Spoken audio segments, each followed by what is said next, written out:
So, here we are. Me, myself, and my beautiful accent. The coagulation cascade. Look at it. Look at it. It's just marvelous. As you can imagine, too much of it, thrombus, is bad for you.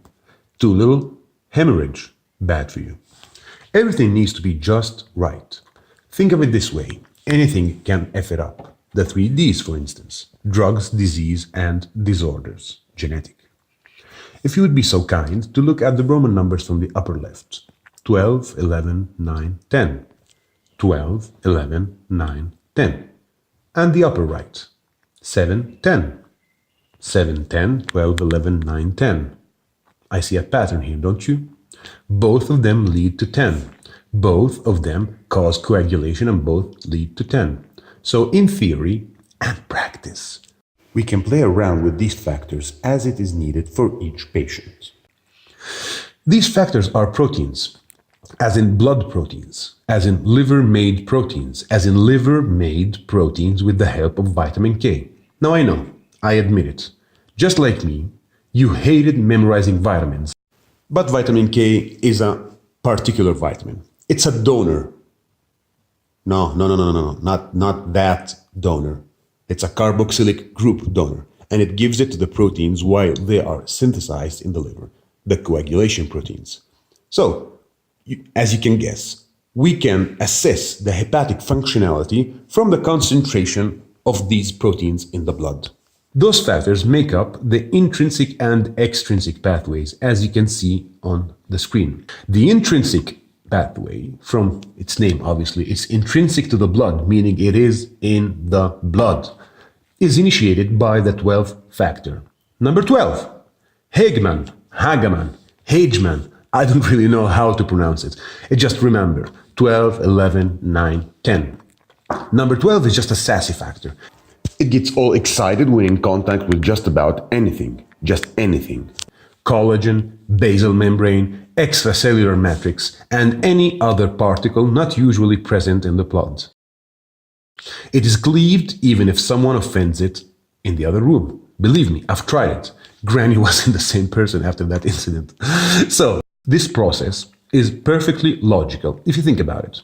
All the above, excluding calling it mean names behind its back, means some kind of biological injury, and especially blood vessel surface injury.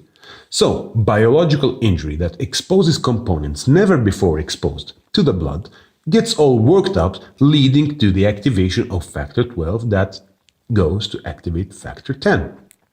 Now, factor 12 is really reactive, cleaved in vitro when in contact with glass, and by negatively charged particle. But factor 9 isn't. It's just the lazy cousin that needs a little push, and that push is factor 8, a catalyzing factor. It just speeds up everything, and it needs calcium. Factor 8 and 5, as you can see, they all need calcium, and they all speed things up. So, just like this stuff isn't complicated enough, let's just put calcium into the equation. I would also suggest start being real cozy with catalyzing factors, since you're gonna see a hell lot of them. I know. Biochemistry. Factor 7, on the other hand, the extrinsic factor, or the extrinsic pathway, it is activated by tissue factor. And as you can guess, by its name, tissue factor is present in tissues. Very imaginative. Factor 7 activates factor 10. And for the sake of our mental health, for now, let's consider both pathways as independent processes. But the reality is it's all a big mess. It's all activated at the same time, and it's a big mess. So, factor 10, another lazy cousin of factor 9. It needs a push with the help of factor 5. And when activated, it goes to factor 2, prothrombin, and cleaves it. Prothrombin breaks fibrinogen into fibrin. And with the help of factor 13, as you can see, it produces the fibrin mesh that stabilizes the platelet plug. Now, anyone who studied biochemistry can tell you, we look at these reactions as independent pathways. The harsh reality is that they all happen at once. They are in equilibrium, one with another.